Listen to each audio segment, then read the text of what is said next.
Yun, what's up mga idol, no? Sa video na to, nandito tayo sa Japan. Joke lang. Dito tayo sa bagsakan ng mga Japan surplus bike. Bagsakan ng mga speaker, bagsakan ng mga amplifier sa Caloocan.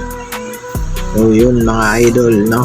Kung naghahanap pala kayo ng bike, kung beat nyo yung mga Japan surplus bike, isa ito sa pwede nyong puntahan, si Doros Bike, Caloocan. Napakarami nilang bike ngayon. Marami kayong pagpipilian. Hybrid bikes, folding bikes, and road bikes, and MTB, and marami pang ibang mga classic bike.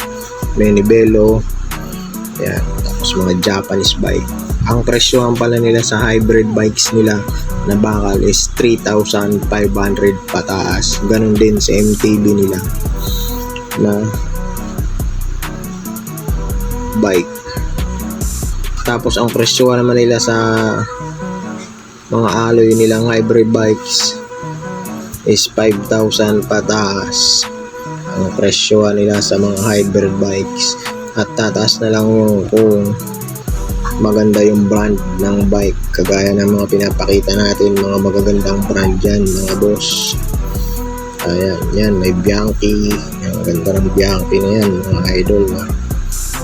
Sa road bike naman, ang presyo nila is sa bakal is 6,000 up sa bakal. Sa alloy naman is 8,000 pataas sa road bike. Sa mga Manibelo nila ay 7,000 pataas ang presyo nila. Yan, napakagandang mga bike niyan mga boss. Kung naghahanap kayo ng mga ganyang klaseng bike, ayan, magaganda lahat yan. Ayan naman, ang mga parts niyan is mga na yan, Shimano parts. Kaya may mga dyan, B-brake, frame brake. Meron din naman mga naka-disc brake, kaya lang bibihira lang talaga kasi mga Japan surplus siya. Sa mga cruiser bike nila, ang presyo nila dyan is 7,000 pataas. Sa mga Japanese bike is 2,000 pataas. Sa mga folding bike is 2,500 pataas. Meron din mga pangbata dyan, mga 1,500 pataas ang presyo nila.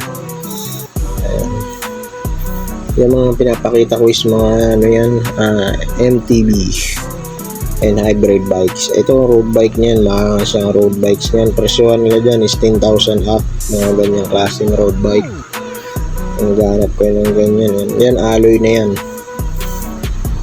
Ito mga road bike na kasabit dyan, tsaka mga Manibelo, mga Merida yung brand yan, mga magagandang brand ng hybrid bikes and road bike. Yan yung mga nakasabit na yan.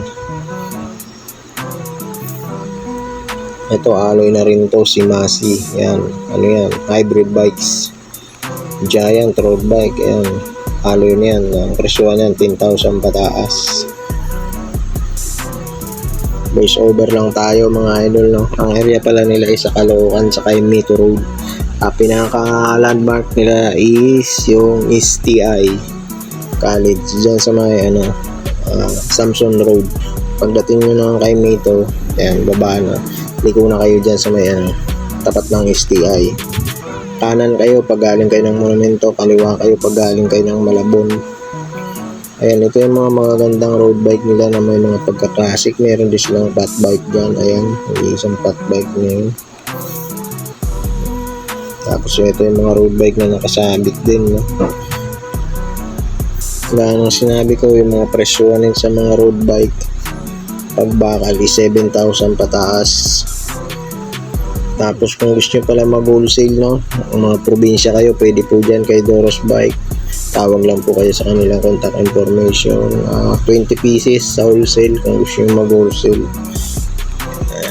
Marami silang stocks. Mga bagong dating lang yan. Ito isang maangas na rin to, MTB. Alloy na yan mga idol, no? Ayan, Chevrolet. Kaya lang naka-Revo ship yan, MTB yun. Ito yung pinakamaganda nilang road bike na naka-display dyan na mga presyohan nila sa mga ganyang high-end bike is mga nasa 40,000 pataas yan, mga ganyan. Mga Tiagra na yan, Shimano Tiagra components na yan mga idol, yung kulay blue na yan. Road bike yan, ayan, Shimano Tiagra yung crank, alloy na yan. Solid yan mga idol, si Cannondale. Ayan, inquire na lang kayo kung gusto nyo yung ano na yan, road bike na yan. Medyo madilim lang mga idol, no? Kasi against the light tayo. Maangas na yan, yung road bike na yan. Okay, yan, baka gusto nyo yung road bike na yan, inquire kayo sa kanila. Meron pa niyan isa, nandyan sa may baba, bali dalawang road bike na maganda yan. Meron lang kunting mga ano yan, yuti dito sa may bandang ano ng STI nya. Ito, carbon naman yung ano nito, rim nya, naka ano siya, naka mags, carbon. Ayan, sa maangas na yan, Ultegra yan mga boss, Ultegra components. Ayan, ang ganda yan, carbon rim, mags type. Ayan, oh wow,